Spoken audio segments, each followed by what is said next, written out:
এখানে আমি বানিয়েছি আম দিয়ে মটর ডাল। আম দিয়ে মটর ডাল বানিয়েছি। এখানে পটল ভাজা, আলু ভাজা ছিল, ডালিয়ার সঙ্গে খেয়ে নিয়েছে অর্ধেক পটল ভাজা। এখানে আছে পেঁপে সিদ্ধ, গাছের পেঁপে, সকালে পেরেছি গাছ থেকে। আর এই যে ভাত, উচ্ছে সিদ্ধ দেওয়া রয়েছে ভাতের মধ্যে। আর এমনিতেই মঙ্গলবার, মাছ টাছ কিছুই বানাবো না আজকে। আর এই দেখো এখানে কি হচ্ছে, চলো তোমাদের সঙ্গে একটু শেয়ার করি। এই যে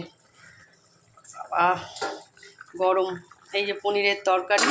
মোটামুটি নিরামিষ হলেই আমার পুচকেটার জন্য, বিশেষ করে ছোট্টু তো পনিরের তরকারি খেতে খুব ভালোবাসে।